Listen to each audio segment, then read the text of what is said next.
Thanks for staying with us. You're still on to Good Morning Nigeria on the network service of the NTA. As a prompt for our conversation this morning on resolution of the 29th Monetary Policy Committee meeting, 79th, I beg your pardon, we have the background report. The Central Bank of Nigeria yesterday held yet another Monetary Policy Committee MPC meeting. This is its 297th Monetary Policy Committee meeting.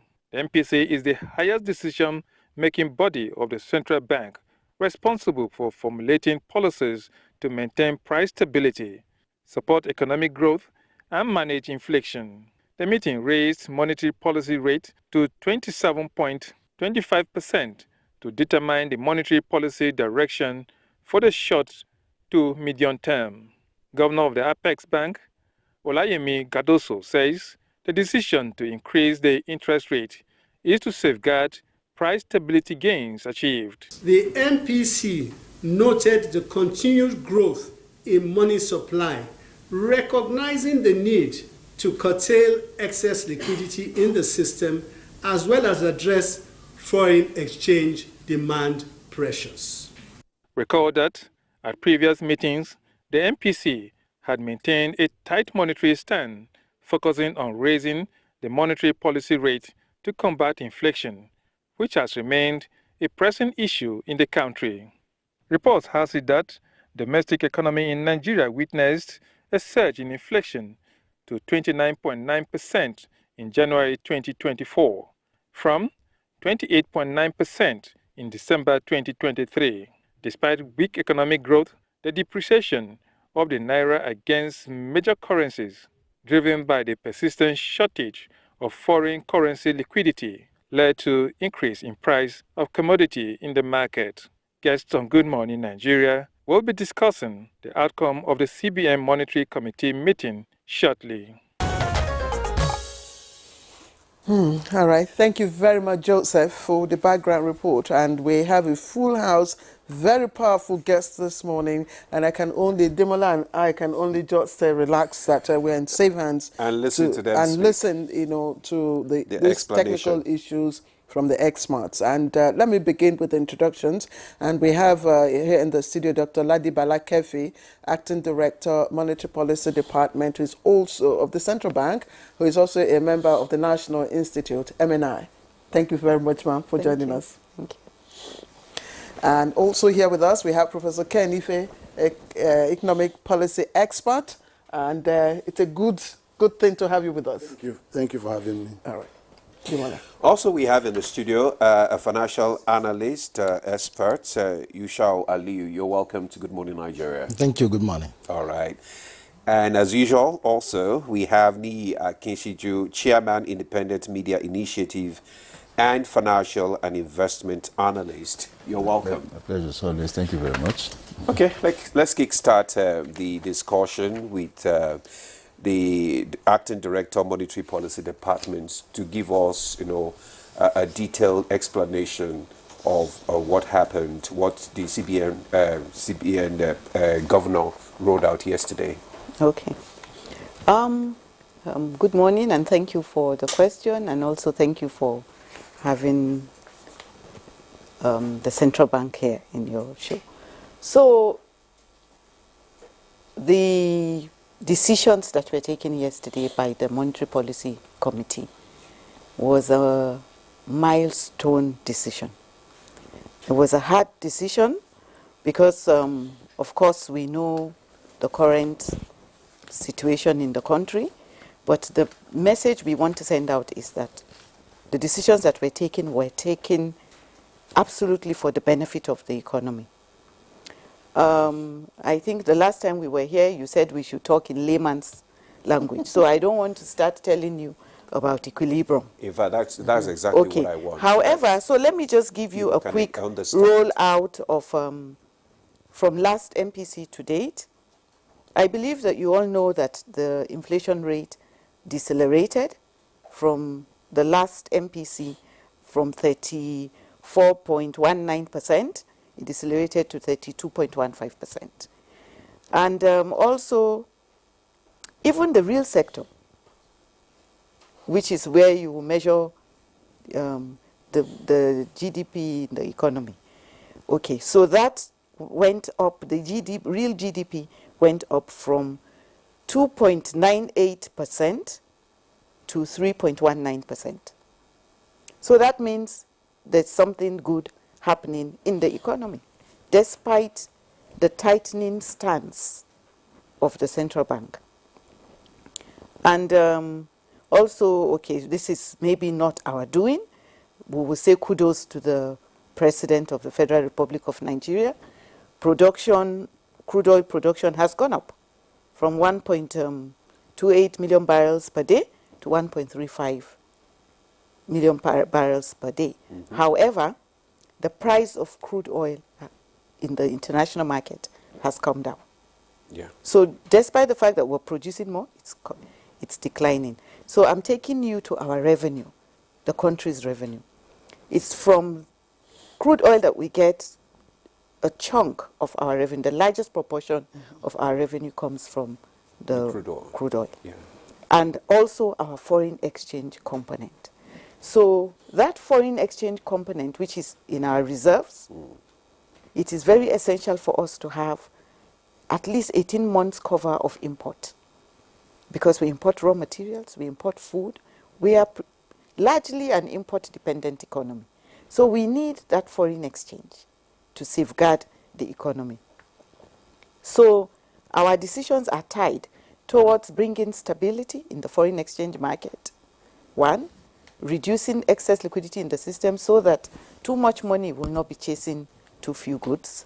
And also, I know your next question will be, how will it impact on the market, on the common people in the market? Yes. So, of course, food inflation came down.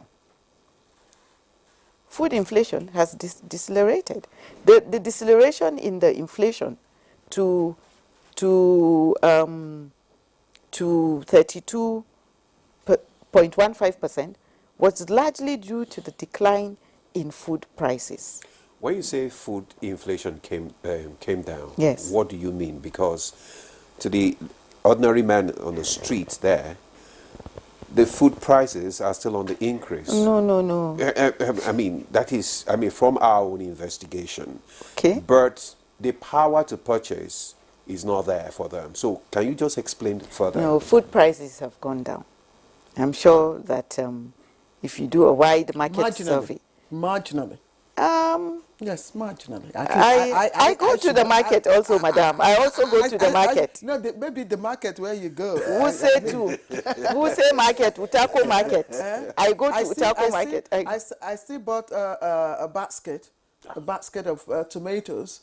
You know, some are still selling at 7,000 naira, unlike before, when you could get a basket of tomato, the small basket of tomato, for 2,500. So yes, it's coming down from before. It's definitely coming down. I quite agree with you. Thank you for acknowledging that it is coming down. Of course, it's coming down. We are getting some breather. Yes. At least some of us now can purchase half basket of tomato. Okay, so madam, quickly, let me interrupt you there. I think tomato is seasonal. Tomato doesn't grow well in raining season. So when we are in the raining season. So don't expect the price of tomatoes to be picked. Not just only tomato. No, but she used tomato as an example.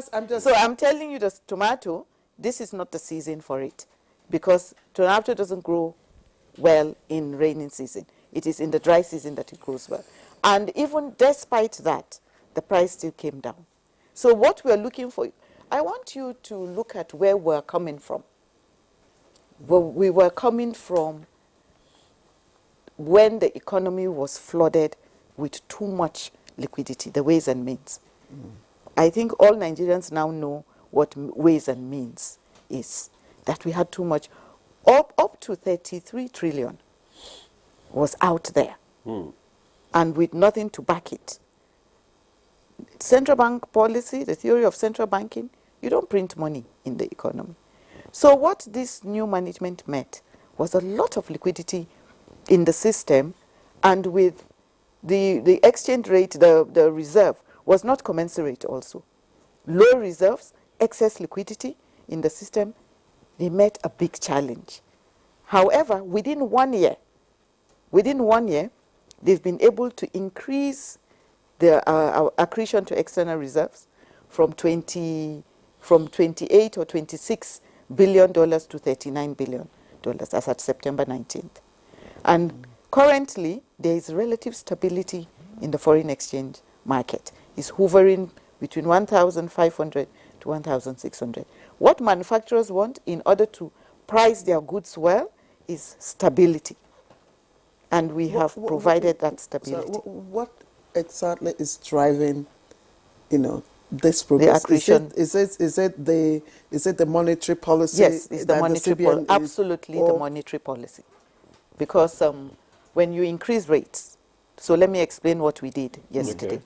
So what the committee did yesterday was to increase the CRR and to increase the MPR. So once you do that, we're competing for capital inflows into the economy with other countries. We have Ghana, we have Egypt, we have South Africa. They are all emerging market economies. And then we have some also in Southeast Asia, like Malaysia, Indonesia. We're all in the same bracket, emerging market and developing economies. We're all competing for inflows from the developed economies, such as the US, the Bangkok, and Europe. So now in the US, they've cut interest rates for the first time. Mind you, or even developed countries hiked their interest rates for years because there was global recession arising from COVID. So after COVID subsided, central banks, in order to normalize their economies, started hiking rates to create employment. During COVID, there was supply chain disruptions and so on. So they started hiking. Initially, they cut interest rates until they felt they had reached a position when they should hike because of what was happening in their economy due to inflation. That's why I'm going to ask you, before we even, escalate the conversation, I was just going through, because from the last, committee meeting to now, the basis points of increase, it's gradually declining. And I'm wondering, from maybe 150, 100 basis points, this last one was just 50 basis points. Are we getting to a place of stability, maybe a place where the basis points will now? Well, you see, two last MPCs. Yeah. We've been hiking from February to date. So we've had 4 MPCs and we hiked. And now we are seeing the results. Yeah. So that's why we did not, that's why we kept it at 50. But at the same time, we want to attract inflows, which was what I was explaining to you. And we are competing with other countries. So that was why we also had to hike, so that our interest rate, mind you, we're operating negative real interest rate now. So, but despite that, we're still able to attract FPIs. And the reason why we're able to attract FPIs is because international investors now have confidence in the Central Bank of Nigeria. They have confidence in the team, that this team are trustworthy and they are principled, and we have institutional reforms also ongoing in the bank to strengthen the governance structure, to strengthen the way we do our money, conduct our policies. And we are being rated by sovereign agencies, we're being rated by international investors. So they have confidence in the bank now. Now that they have confidence in the bank, this will attract FPIs. Okay, thank you. All right, let's escalate the conversation. Yes. Professor Kem, this is the 5th in 1 year that the basis points will be increased. What does it tell you about the nation's economy? Well, my view is my view, not necessarily represent the view of everybody. I mean, last week when I looked into this matter, I just couldn't find the basis for the optimism that the rate should go down, not even to stay stable. I couldn't see the reason, because the fundamentals that would drive CBN to begin to bring this down, I couldn't see that they were all met. But CBN has actually done something remarkable. Because if I'm a foreign investor in Nigeria, especially portfolio investment, not direct investment, because direct investment is more hostage to structural factors, I would be more interested in investing in Nigeria, because it doesn't matter where the forex rate is. What the investor is looking for is a stable forex regime and closure of the competing rates. That is the official and that's what they want, removing the arbitrage opportunity. Okay. Then they can plan. They will stay at 1,500 naira per dollar, but they can plan to invest for the next 6 months. And if it stays steady, they will, instead of cashing their money after 6 months, they will allow it to continue. You know, that is what plays in their mind. Okay. Second thing that plays in their mind is that there's a conscious effort by central bank to narrow the gap of between inflation and monetary policy rate, because that is what they call the real interest rate. According to ECOWAS, one of the 10 macroeconomic convergence criteria is you shouldn't have negative real interest rate. We are at minus 11. We have what inflation is and where it is. So there should be a tendency for central bank to continue to move it up, while fighting to bring down inflation, so that you move into a real positive interest rate environment. To move up the monetary? No, that's the tendency, for them to be moving up the monetary policy rate while fighting to bring down the inflation rate, so that you can close that gap of 11%. The more you do that, the more you signal foreign portfolio investors to come and put their money. So you are satisfying the second condition for them to bring their money. You have zeroed the spread between official rate and back market rate. Let that money stay steady, and at the same time you are building the reserves to give more confidence that this economy will not collapse if there is a problem on the foreign import. So all these things work together to encourage that inflow. But on the other hand, domestically, you are going to be saying, but that's affecting our industry. Remember that COVID, insecurity, all of these things made government borrow so much money, and they had to turn to CBN to print money for them. That is what you call the ways and means. So every central bank prints money, but there are conditions under which they will print money. One of those conditions is that, there's huge increase in productivity. We are producing a lot more. Print a bit more money to match the increase in productivity. Some people are bringing in $30 billion into our economy. Central bank grabs that $30 billion, but you have to give them some naira to enable them to do what they want to do with that investment. They print a bit more money. So, but none of these conditions were the real reason for pouring in over 30-something trillion into our economy. So you have to suck this away, because what you have done is that you've created far more money, even when the goods being produced are even declining. So you have that terrible problem that they have to deal with. And the instrument that they use, they're only using 3 of the instruments, which is a MPR rate, a cash reserve ratio, and the liquidity ratio. They also have more instruments in the armory. They have open market operation, they have treasury, they have all that is loan to deposit ratio, they have other instruments, but these are the ones that they decide on every meeting. So why? The reason is because they have to suck out that liquidity. Okay. As long as it is still there, the people and there are other more complex things. Let me tell you, why would you expect, it's unreasonable to expect central bank at this very moment to just drop rate because American Fed. Do you know how many years American Fed has kept up high rates? All these economies have kept it up for years and now deciding to. And they have good reasons to want to do that. But none of these countries you are mentioning, none of these peer nations of Nigeria have half of the structural problem that we have in Nigeria. We have insecurity. We have power issue. We are raising 100% or more. We have you have excess liquidity in the system. You have, name it. We have more than 7 different structural factors holding us to the ground. And then you're expecting them to do what? They have a job to do. They are doing what they can with the monetary policies that are at their disposal. But fiscal policy is where everybody will say, do this, and they have actually come in.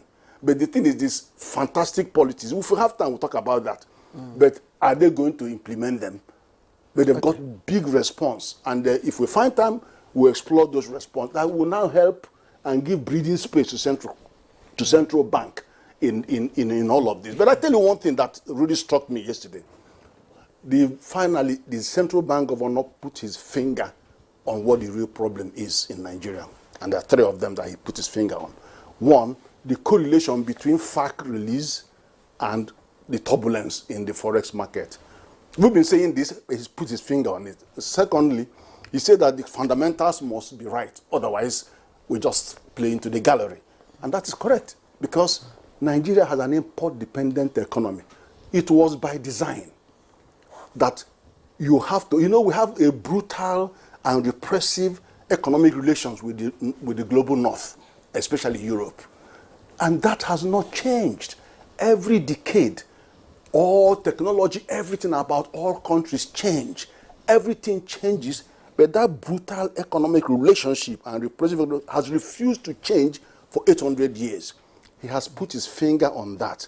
If you have an import-dependent economy, it is going to mean it is going to constrain your monetary policy. It means that price stability is hostage to the political economy of that import dependence. Yeah, okay. That is the thing we need to find another way to explore. Professor Kenife, thank you. Each time we discuss these issues, I'm like, okay, last time, Dr. Ladibala was here, we were on the same routes, explaining the same, you were also here, I want to believe, and all that. So we keep explaining until, the viewer, Nigerians, get to understand the correlation between this, and until we also begin to see the reality. That's what I'm saying. So Yushao, I've been going through, since last night when the CBN came up. I've been, trying to read the views of financial experts, and I observe that really, not all of you are agreed.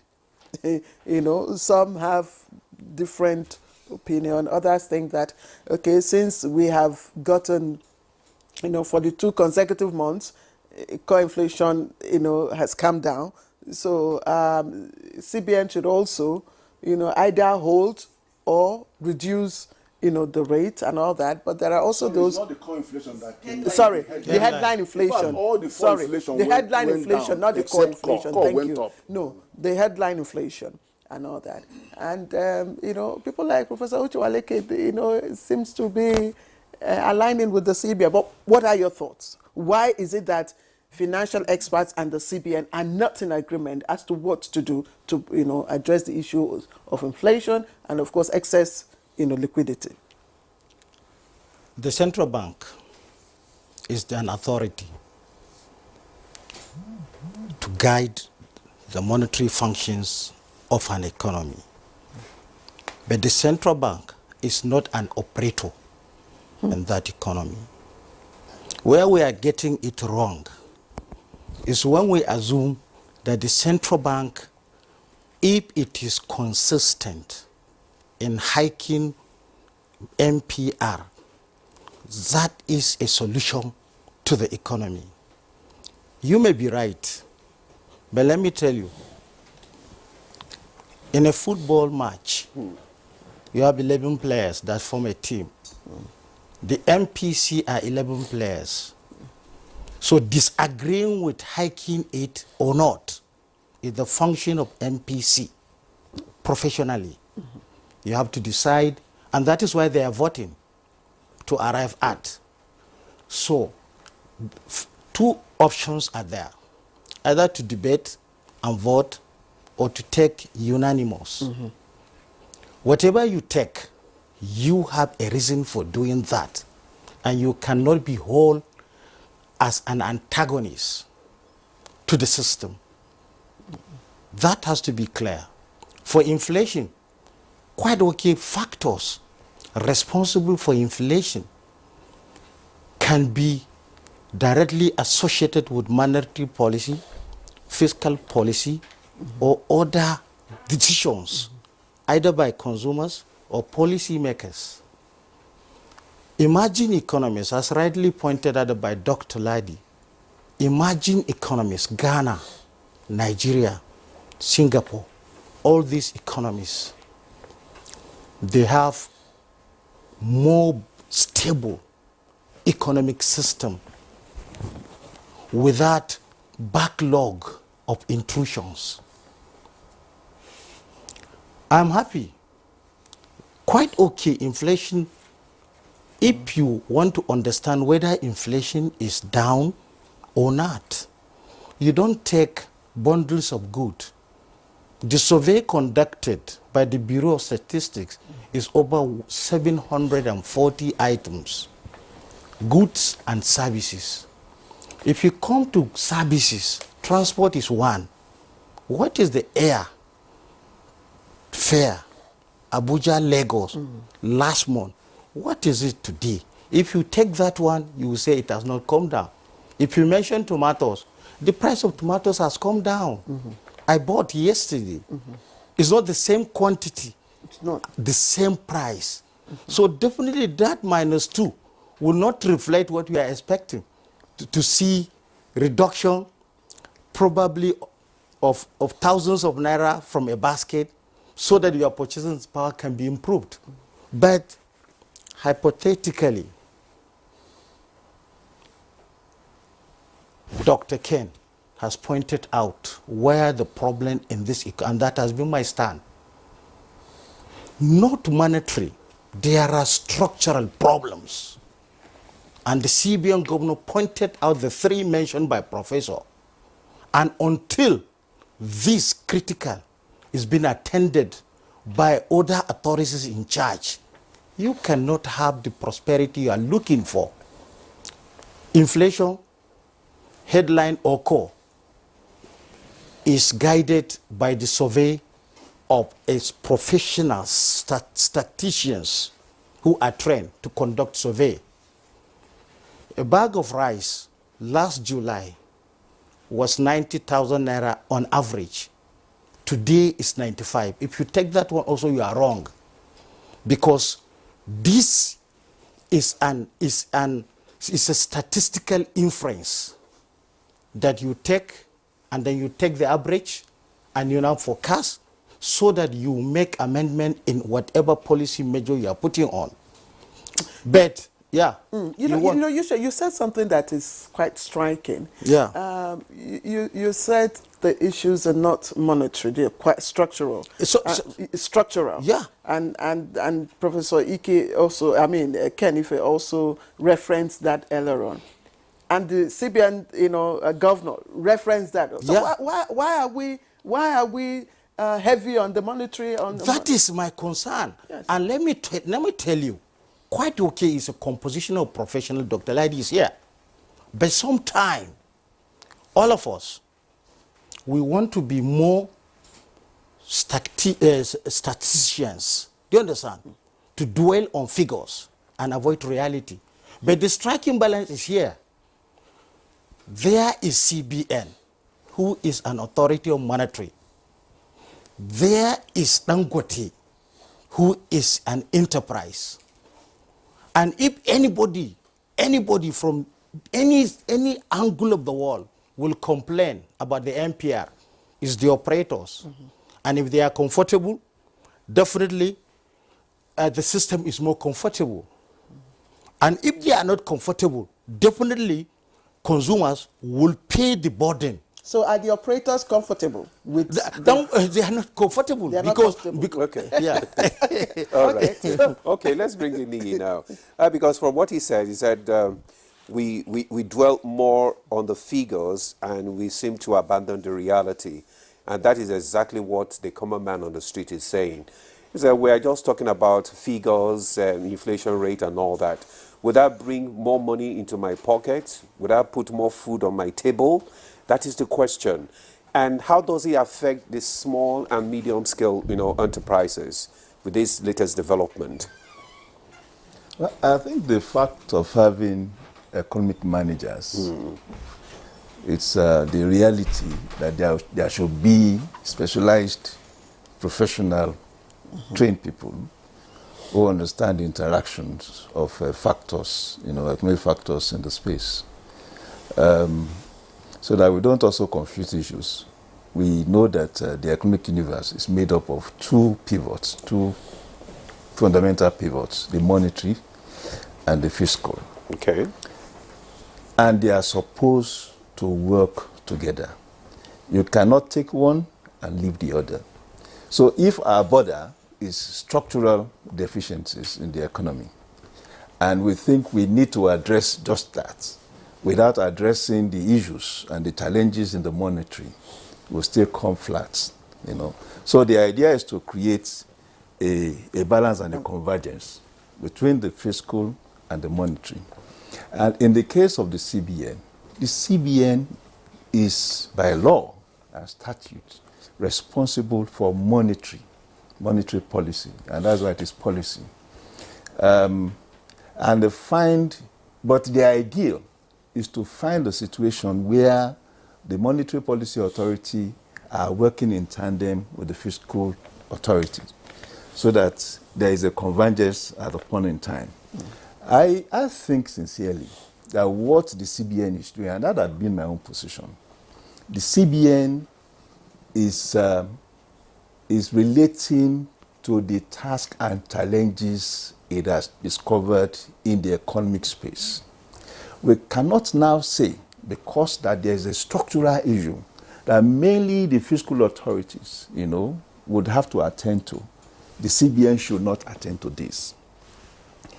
I was one of those, when I first saw the inflation rates, the figures, I was one of those that said, okay, at 32.15 relative to 34.19, we should be hopeful that at least at the worst case, the rate will be held.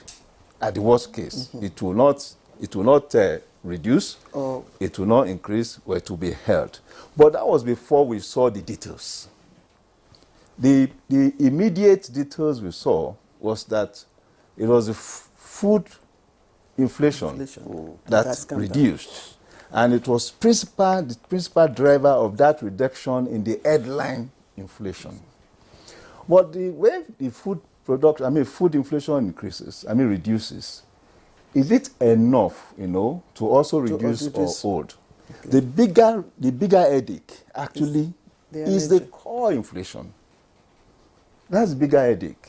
Because that is the day-to-day, you know, factors in the economy that we relate with: transportation, services, medical, education, and all that, cost of all those ones. So, and we have seen how that had persistently increased, even when the headline inflation, true food inflation rates were reducing. So in June, core inflation month-to-month was 2.06, month-to-month. By July, it went up to 2.16. You know, food inflation reduced that same July, but it went to 2.16. August, food inflation reduced to 37, but core went to 2.27. So, of course, when you see this, when the CBN sees this kind of reality, the idea would still be that so much money, basic economy here, is still pursuing lesser factors, goods and services. So the idea would still be that, can we start taming, or can we continue to tame or sterilize the liquidity in the system? And that liquidity is actually obvious, because CBN data also shows that historically, currency in circulation is at historical high, at 4.05 trillion in July. It had never been like that. It's that high. And money outside the banking system, it's more than 3.7 trillion. These are huge headaches that any central banker will know that there's a near crisis situation, because there's no way you can control the essence and functionality of liquidity when you have this surge in the system. So the idea will still be, can we reduce, how do we suck this out? And that reflects, I'm more impressed with the increase in the CRR the credit reserve ratio from 45 to 50%. The whole idea is that there is money somewhere. One, they are not being economically applied. Some people are virtually trading in currency.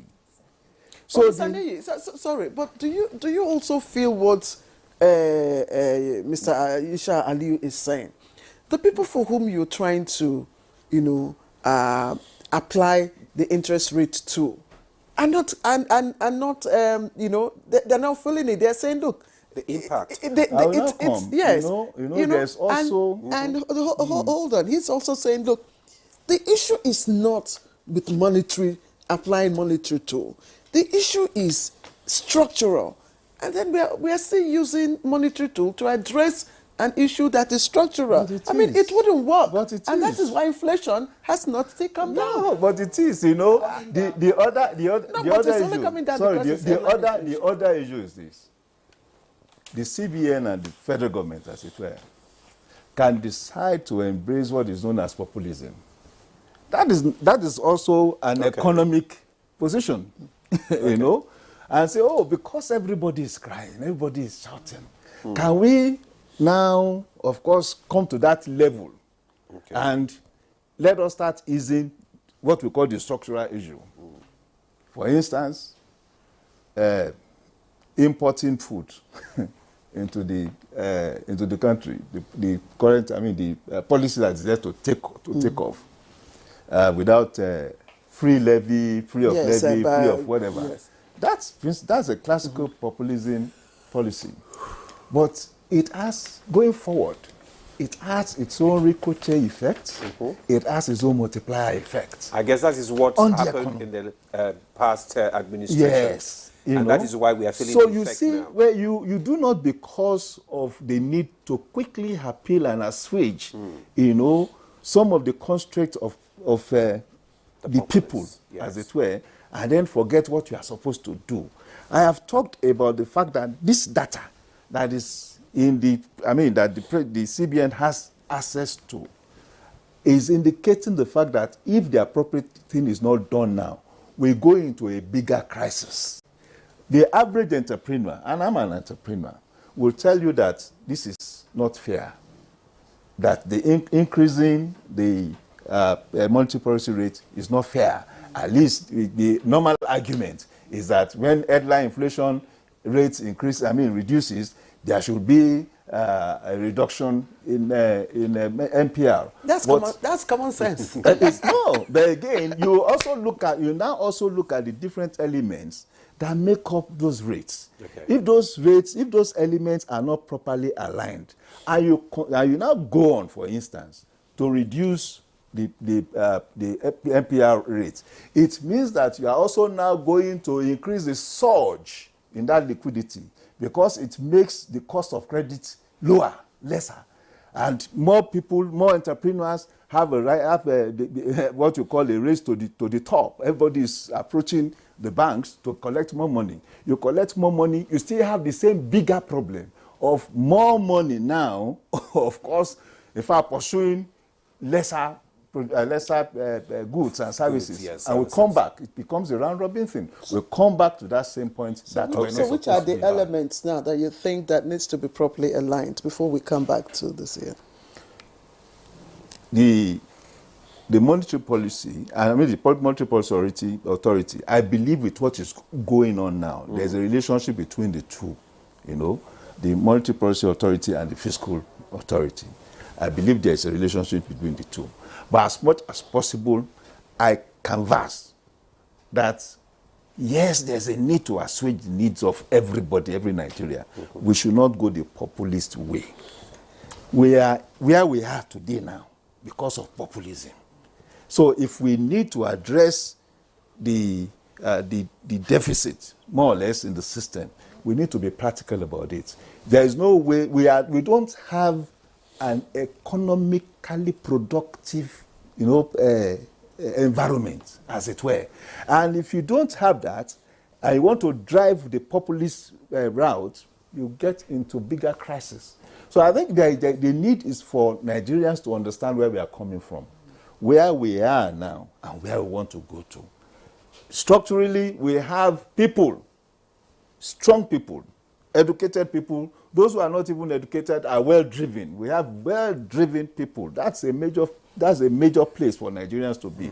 But how do we now, of course, initiate policies that would have to be clear-headed and, of course, strong on economic fundamentals? Okay, thank you very much, Ni Ageshiju there. We shouldn't go the populist way, so which means that we still have to tighten our belts. They shouldn't go our way. We have to still tighten our belts now. They shouldn't go our way. Like somebody said, it said the hardship that you postponed today, you will meet tomorrow. So why not just face the hardship now? Then you are sure that tomorrow... Why not cuckoo? Just the way the man was saying it, you know. So we hope that tomorrow we will reap the fruit of all this hardship. But let bring in Dr. Bala into the conversation again. The CBN governor said something yesterday. He said that the CBN governor said the banking sector in Nigeria is safe now and on a sound footing. So what they're saying now is that banks should relax. You know, there is so much recapitalization going on now. Yeah. Is that a hope that people should, key into all this, because they are calling on people to come and, buy shares, buy these. So what is the implication of that? Okay, so this new management, they are big on compliance and good governance. So, and since they came, they have revisited the governance structure, and there's even plans to set up a compliance department. We currently have a compliance expert. Okay. Because, things derailed a bit in the last few years. So, and then the recapitalization. The president said he wants to build an economy of up to $1 trillion. Yes. So in order to do that, you need big, strong banks to be able to do that, well capitalized. And also the economy would have to grow by like 9%, right? I think. So for us, the banking sector is a critical sector. Their job is intermediation. You give loans, you make money from giving out loans. Some countries are market-based economies, some are bank-based. Nigeria is largely a bank-based economy. Bank-based means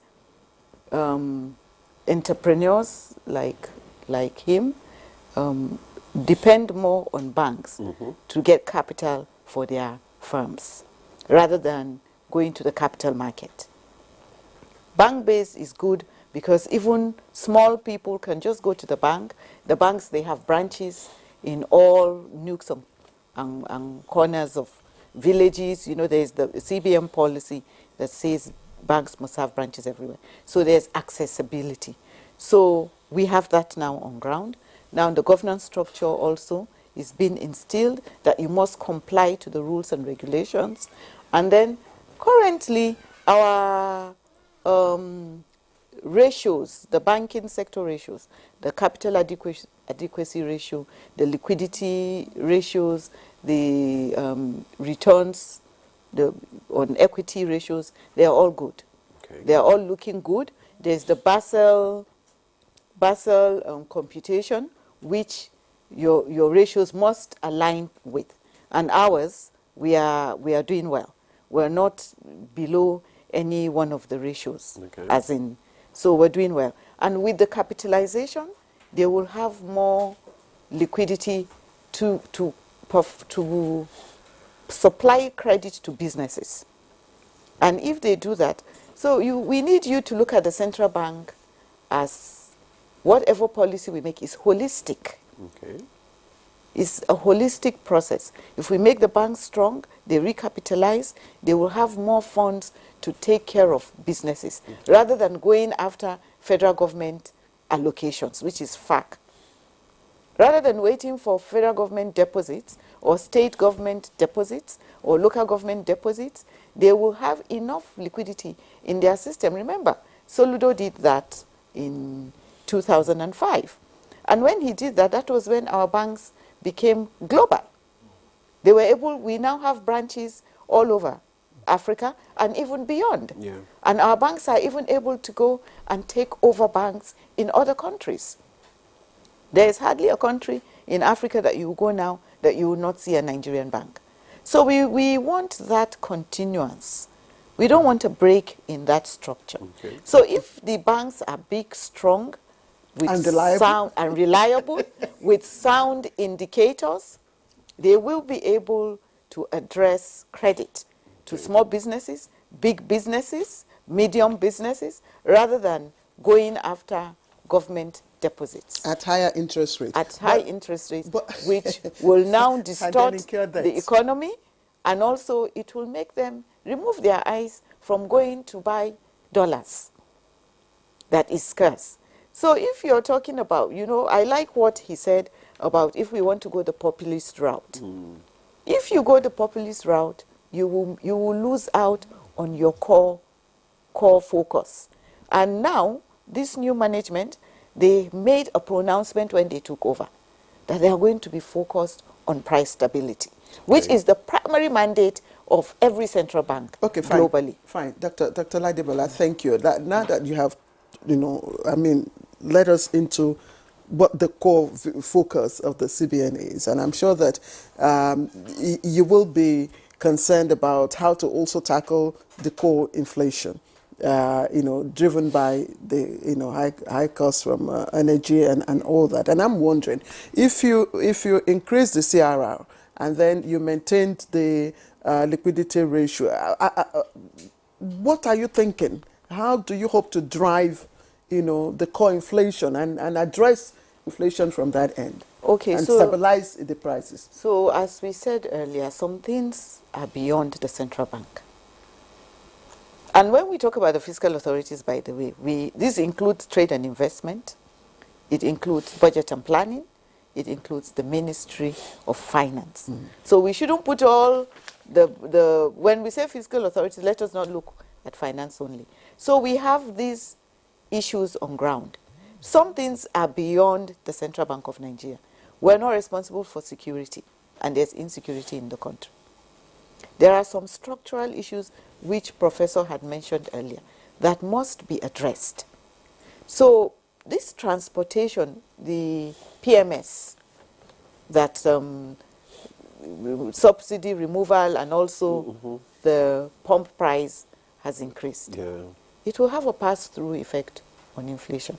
Transportation, the market woman will tell you, before PMS, it used to cost me 10 naira to take my goods from the village to Utako market.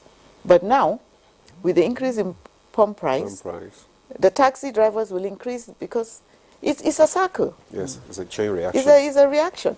So what we can do, we work based on data that is available to us. And the data that's available to us says that there's a lot of money out there in circulation. Currency in circulation currently is over 4 trillion. How do you get this money back? That's where CRR is responsible. We want to put this money in the central bank. If we put this money back in the central bank, Madam, what you're wearing is imported. What I'm wearing is imported. No, this is not imported. No, please. This is Ankara. Ankara. This is Nigerian Ankara. No. So, no, please. Nigeria. No, we wear Ankara, but the Ankara is imported. No, it's our traditional wear, but it is imported. When we finish this program, I will look at the base of your wrapper, and you will see. Yes, I will tell you. I can show you. So let's go back to what we were talking about. Yes. We wear imported goods. We are an import-dependent economy. So we need that foreign exchange to support, to boost in investors' confidence. So we need that in our reserves. But we don't need our banks that should be giving money to small businesses, big businesses, using that money to buy dollars, going after government, and again, there's a disconnect. If banks collect deposits from state government and also from federal government, that money is for welfare. It's for welfare of the state, not to sit in the banks coffer while they are getting interest on it. It is for government to use to provide social welfare amenities too. So in fact, we're helping the government to ensure that these banks are not in a position to collect this money to keep for interest. We want them to come up with, if you go to the UK, you will see banks coming up with so many products for that will yield interest for them. So many products. They don't go after federal allocation. So this core inflation, it has to come down. And the message that I want to state here is that the central bank will do whatever it takes to bring down inflation. Headline and core inflation. Sorry, madam, let me land. Okay. And at the end of the day, when this inflation comes down, you will see the benefit overall in the economy. And indeed, I want to align with him. We are collaborating with the fiscal authorities. That's why you see they are importing food. One portion has come, another portion will come, batch will come to address the supply side. However, we don't even want that importation to be too much. We want for us in Nigeria to be able to produce what we eat. How will we do that? These banks, the money you have, give it to farmers. They will say it's high risk. Find a way. You have analysts. You have a department in your bank where you will have researchers that will conduct studies for you on how you can navigate it. Okay. You know? Dr. So Bala, we need to have all this together. The handshake, trade and investment, also ministry, they have national export. They have the Nigerian Export Promotion Council. They have the NIPC, Nigerian Investment Promotion. All of these, we have to all come together and say, okay, which market are we going to target abroad? We need to earn foreign exchange from exports. But how do you come together? Because we do come together. We do come together. Like the Ministry of Finance is the agency that we work critically with. However, now we've always worked with other agencies, but we're increasing it now. We attend the meetings of investment promotion and protection agreements. We attend bilateral cooperation meetings. And we are now writing, as advisors to the government, we write position papers. We even conduct the research for them because Central Bank of Nigeria is filled with capacity of well-grounded economists in the Economic Policy Directorate. And we're sending out studies to them. We're drawing their attention to what could go wrong if they don't go this way and that way. So there is actually a handshake, and we are going to strengthen it. But please, everything is not dependent on the Central Bank of Nigeria. There are structural issues which other agencies must handle, which other ministries must handle. But the key word here is collaboration. We do understand that. We do understand that. And I just wanted to say before you come in, that one thing that gladdens me is the fact that you said that foreign reserve is growing. It is growing. And that's a big one, because the last time we came, our foreign reserve was depleted. And everybody was... Anyway, that's good news. Yes. But I would want to bring in Professor Ken Ife, but that will be after the break, because the director is calling for a break now. So stay with us. We'll be back after the break. All right, welcome back to the program. It's Good Morning Nigeria. We thank you for joining us. And before we went on that break, Professor Ken, if Demola, you wanted to... Yes, I was going to ask, because, I mean, from all that, we're talking about the CBN MPC resolution. And I was going to ask the fact that, like the CBN said, that they are tightening up all these rates in order to safeguard the gains that have been achieved so far. From your own perspective, should it be the case right now? It has to be. I mean, Claire said, why do we talk about inflation if the whole thing is hostage to structural factors? And my response to that is, we have to talk about inflation, because inflation is one macroeconomic objective that destroys the lives of people, that sends tens of millions of people instantly into abject poverty. No, I said, why no, wait a minute, I'm coming to that. Sorry, please. I said, why do we use monetary tools to address inflation if the problem is coming to that. I'm coming to that. The ramification of inflation is tens of millions of people overnight are dispossessed, poor, deprived, multidimensional poverty. They can't fence for it. Even those who earn money can't buy anything with the money. And that same inflation is a core mandate to somebody, and that's central bank.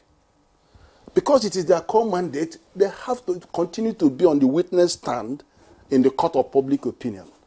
So they can't escape that. But just bear in mind that there are other things that are at play. We have mentioned a lot of those. But let me analyze those two. Actually, see, when you come to inflation, inflation is price. But so is monetary policy rate price. So is forex is price. There are many price things. So in every issue of price, there must be demand and supply. So we have to take both perspectives.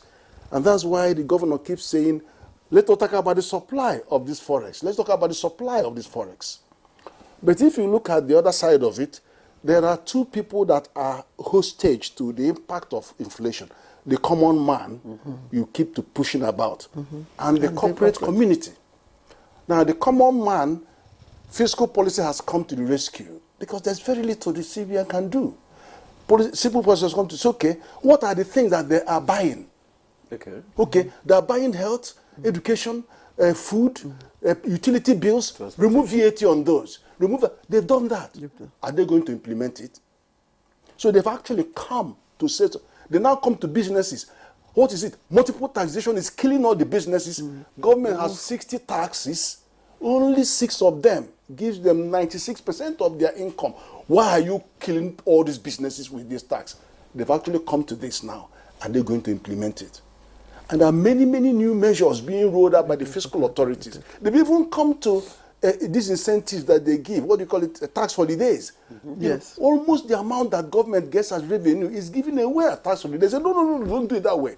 Choose selected sectors. Agriculture, they've done selected sectors that are eligible for the... Absolutely. They have done... I've looked at the report, I've debated it here. Yes. You know, so there are things coming in. Are they going to implement those? When you implement them, if the monetary authorities will have more support. And that is being the pressure. That's where it should go. And in all other ramifications, we will have to do as much as we can on arresting some of this sector. But it's not going to be easy. It's not going to be easy because all these countries that we are looking at, they've done that. Ghana, we can't be compared to those people. They don't have half of the insecurity in Nigeria is pervasive. It's in all geopolitical zones, and they have different characters. For some, it's separatism. For some, it's Boko Haram. For some, it's banditry. It's all the different kinds. And they all are hydra-headed. And they are not going down as fast as we would require to help us arrest the other thing. Dollarization of our economy. I live in the UK 43 years. And I go there with dollars, and then I can trade with it. But here, as soon as you disburse FAC, it enters into dollar. What the hell is going on? There are tea shops that are selling in dollars. There's some hotels that you go, they're quoting dollars. We allowed our economy to be hostage to dollarization. And what do? Central bank has taken the oxygen away from dollarization. Yeah, take the dollar, but you're not going to make money from it because they moved the arbitrage. And central bank has even attacked the commercial banks and said, look, on your dollar reserves, close the net open position to 20%. So get rid of all the dollars that you have in excess of 20%. But you didn't say bring it to central bank. So the guys have to give it to their, whatever they are working with, all their agencies. So you can tell how far central bank is going to make sure that they can plug some of these holes. Diaspora remittance, you've seen that is inching up, is going up, is going up. Fiscal authorities should come in and say, okay, why are we doing this $500 million? No, go for 50 billion diaspora remittance bond. But consult them to know where they are interested in so that they can take, have a big program. You can get 50 billion. If you can get 26 billion with no sweat, give them something that they want, which is bring projects that make sense and then show that you can deliver. Not just give me money to spend. No. In all of this now, what can we do to help this implementation? Because, No, but the thing is that we are trying to unlock liquidity from various sources. We have now a shift from, we haven't even talked about debt. The only debt we are talking about is the debt from Ministry of Finance, which is Ways and Means. How about the original debt that is over 100 trillion? And those debts you are still borrowing. 131. Foreign debt. It's 100 and it has grown by something like 131.92%. Yeah. So the thing is that those debt are still coming in because you are borrowing. Our foreign debt has grown. I'll give you the figure before we finish. Before we go. So we're still borrowing. I'm still borrowing. And the fact of the matter is that debt-based financing, which is borrow them, has to shift to asset-based financing. And which is where you are now borrowing based on your own assets. And then those who buy it, go and deal with it. Give me the money. You know, you are seeing those in terms of securitization of future crude revenue. You've seen Saudi Arabia do their own. They didn't borrow 25 billion. They said, okay, tell me the value of Saudi Aramco. It was valued in 2019 as 1.5 trillion. Give me 5%. They went to the capital market. And then after 2 years, corporate governance, all of that came, they increased to 2.3 trillion. And they said, do that to NMPC. I've argued on this. Do that to NMPC. Just go and get 10%. You will find out that if you stake out, you could get $50 billion from the 10-15% of their assets. Then people will come in. You have all this lack of transparency you are talking about. It will vanish. LNG, the way the LNG is operated, will now see the light in the end of the tunnel. The same militants will buy share. Oil companies will buy share. They will all be, but it's a small share though, but that will transform the economy. And then the CBN can rest a little bit. Look at what happened. Over 3 years, NPC was sending all the crude to foreign refiners. $3 billion that CBN was supposed to be getting was not getting for 3 years. But now, CBN is come back into that. But let's do the other one. Get that octopus, get it out there. Only 10%. You will see how much. Okay, Dangote has brought oil, his NPMS, and hopeful that it could get us up to 40% reprieve on Forex. CBN governor says it might actually be up to 15%. But that is big news because that will bring more Forex into the arena to be able to stabilize and then begin to bring down the actual rate from 156 whatever, bring it down. So one is to normalize it, which we have done, align it, which we have done, remove arbitrage. The second thing is that can we have sufficient Forex supply so that we can start pushing down that rate to 1,000 to below 1,000. That's the next thing that CBN is going to do. But of course, CBN should increase the cash reserve ratio because the banks are capitalizing. And so more trillions are coming in. CBN needs some of that. Because when you take if you take 1 naira now and deposit in the bank, CBN takes 50 kobo and sanitizes it. Yeah? So more money is going to come. So they're going to get some of that. In the same way as they're sucking them. So, you know, let's let the music play. Well, thank you so much, Prof. Actually, I was going to, the question I was going to ask you, you have already answered. That is the impact of this Dangote, refinery on the economy. Because okay, you want to add? Okay. Yes, this Dangote, I think we should encourage more of such businesses. Yeah. Because okay, people say he's going to sell in Naira, he's going to buy crude in Naira. However, from our point of view as the central bank, our import bill from refined product has reduced significantly. It has reduced because of Dangote's refinery. Yeah. So if our import bill, and that will help us with our reserves.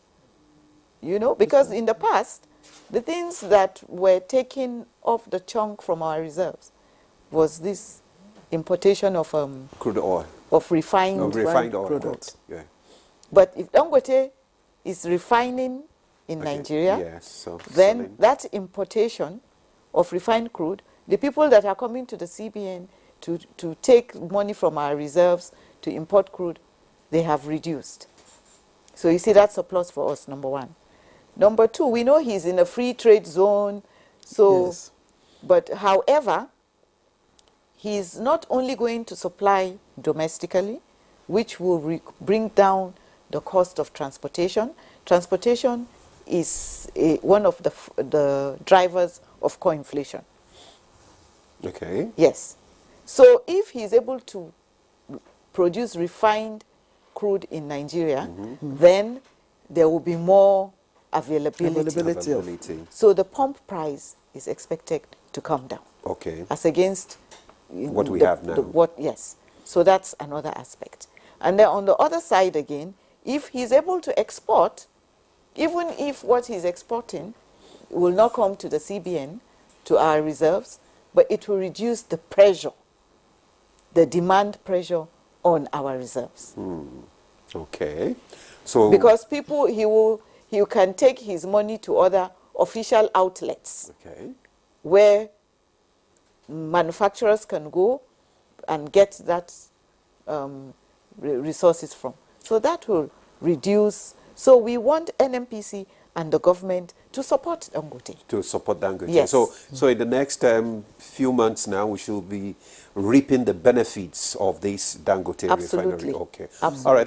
That's a cheering news. And in fact, our collaboration is not only with the fiscal authorities. We're also looking at any big business that will reduce the pressure on our foreign exchange, that will ease the pressure of the common man on the street, because one of our core functions as central bank is also to promote economic growth.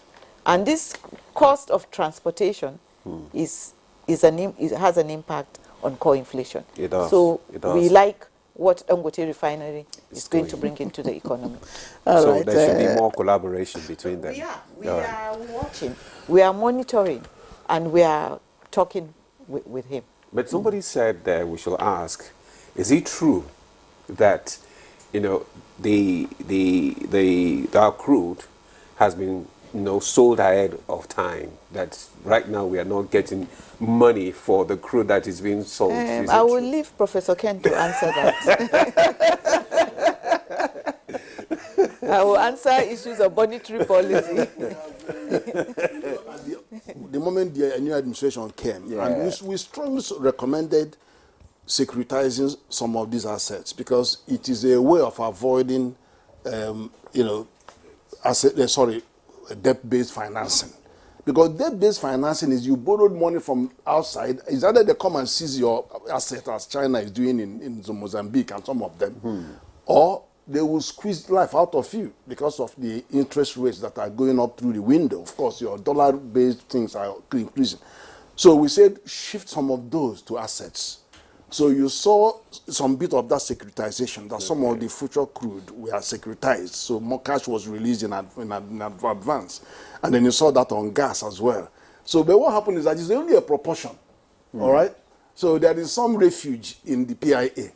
The PIA said we have to prioritize the local demand of the refining capacity. And so what that means is even though some have already been sold in advance, but if Dangote's requirement for crude exceeds what is normally available, the PIA says serve notice to the other players, the IOC that are also taking their own, that you must prioritize supply of crude here. Okay, all right. So when you add that to the fact that the government has also said, okay, sell crude in Naira and sell PMS in Naira, the two of them are going to work interactively for good. Okay.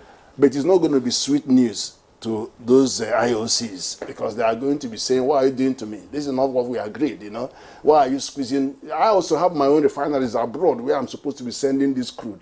So what will happen is that some of them may leave onshore, to move to offshore. Some of them may say, okay, you are a smaller partner to me, buy me off and let me go. Okay. So you could see some of that playing out, the likes of Orlando and all of that. There will be more of those in the pipeline. Okay. You heard the issue of our debt profile. In fact, I wanted, Dr.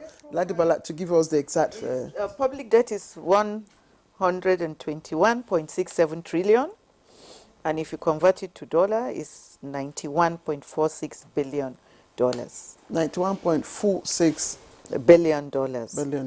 That's our public debt. Yes, public debt.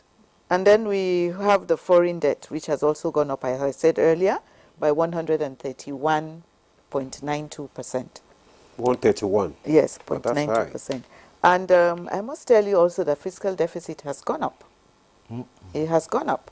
So because government is spending, and although government needs to spend to bridge the supply gap, and I want us to look at the issues globally.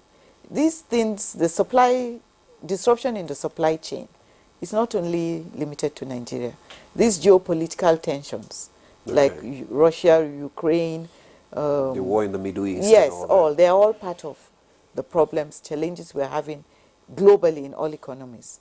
So most governments will address them in the way that best suits their economies, but they have implications. Okay. So that's the...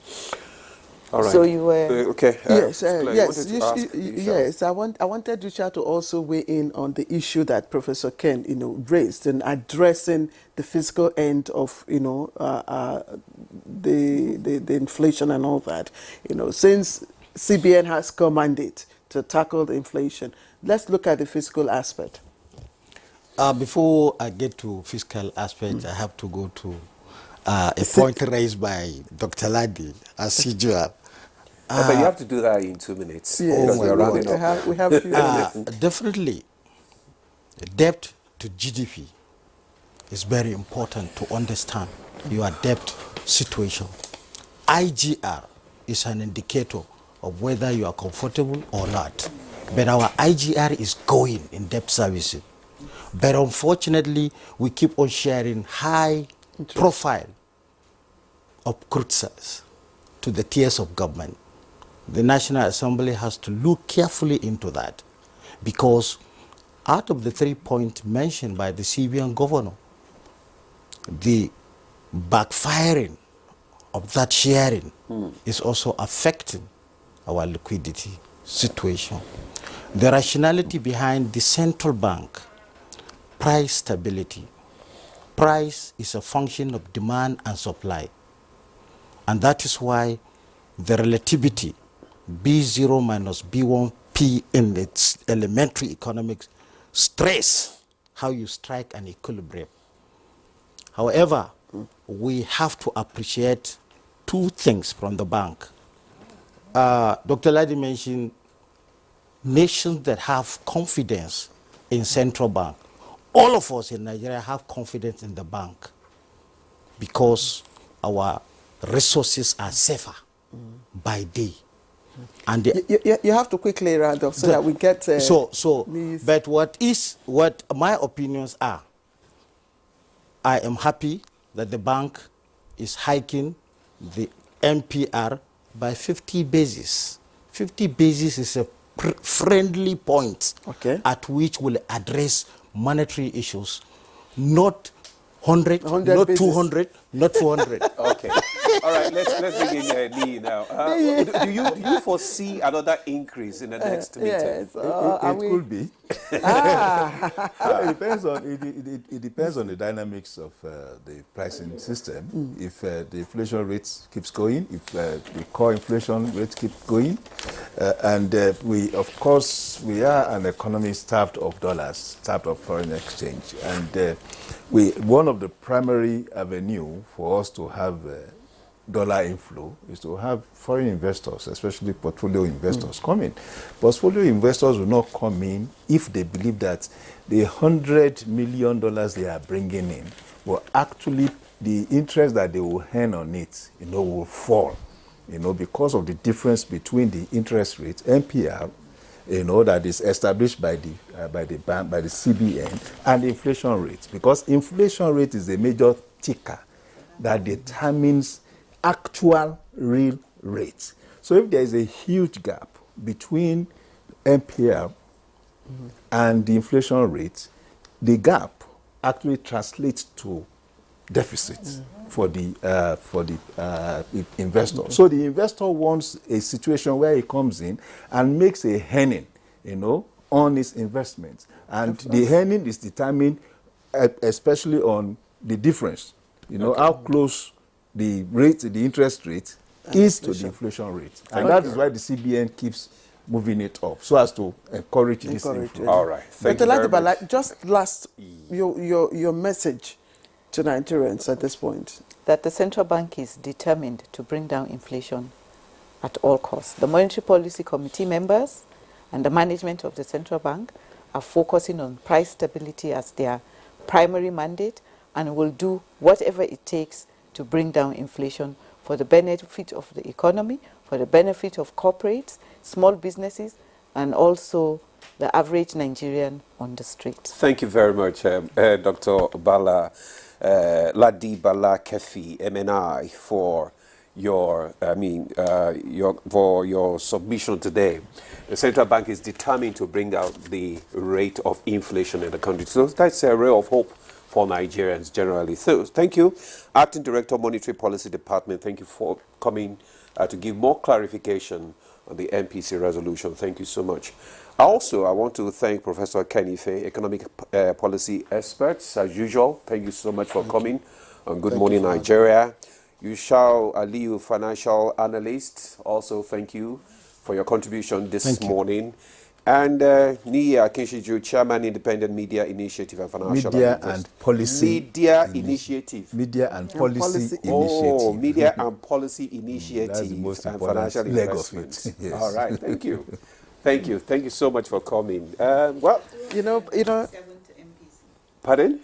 297 MPC, all right. So we hope that the next MPC will not tighten the belt again. Anyway, Claire. Anyway, you know what I like to say? I want to say thank you to CBN. They've been very forthcoming. Good Morning Nigeria lately. You know, whenever we call upon them, they answer us. And please, our message to Dr. Ladibala is take our message to the CBN. Your partner will ensure that we'll keep on educating and creating the necessary awareness on government policies and government. Well, I'm Ademola Adeoye. Thanks for joining us this morning, and do have a fabulous day. I have not introduced myself. Okay, go ahead. Ladies first. They know your name. Anyway, I am Claire Adela Kwabdurezak. We'll see you tomorrow. Bye-bye. All right.